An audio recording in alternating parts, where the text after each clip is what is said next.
টাইন হিতাবিটাক সুঠি যাব লাগিব নেকি কংগ্ৰেছত টানৰ অকাতকেইটা তেওঁক সুঠি যাব লাগিব মই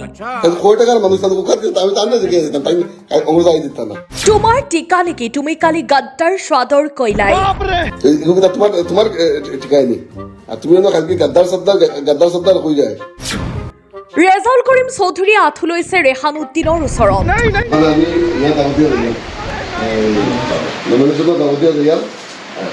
ডাঙৰ ডাঙৰ লেকচাৰ দিয়া ৰেজাউল কৰিম চৌধুৰীৰ লেভেল ক'ত গ'ল নিজকে বাহুবলী ভবা ৰেজাউল কৰিম চৌধুৰী মেকুৰী হ'ল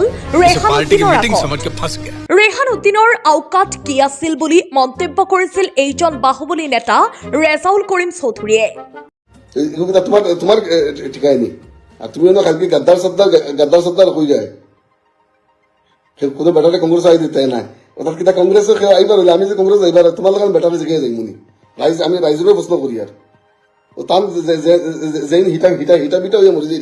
তানরে জিগাই আমি যাওয়া লাগবে কংগ্রেস তার ওকাত কিতা হ্যাঁ কয় টাকার মানুষ তার ওকাত কিতা আমি তানরে জিগে যেতাম তাই কংগ্রেস আই দিতাম না দেখি তোমার ভালো তুমি আটকাই নিবেছন নিৰ্বাচনত বিপুল ভোটত পৰাজয় হোৱাৰ লক্ষণ দেখি মেকুৰী হৈ কংগ্ৰেছ নেতা ৰেহানুদ্দিনৰ সহায় ভিক্ষাত এতিয়া ৰেজাউল কৰিম চৌধুৰীৰ আমি ইয়াত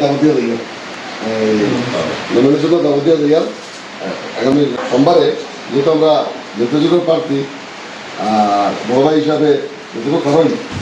আমরা এই ভিতরে আসতে তো আমাদের দেখা করতাম ইনশাল্লাহ আর বাকি সব মিটিংগুলো তো তখন আমি দাবতীয়া যাই বহুত বহুত ধন্যবাদ ভালো লাগছে news desk report Suhana live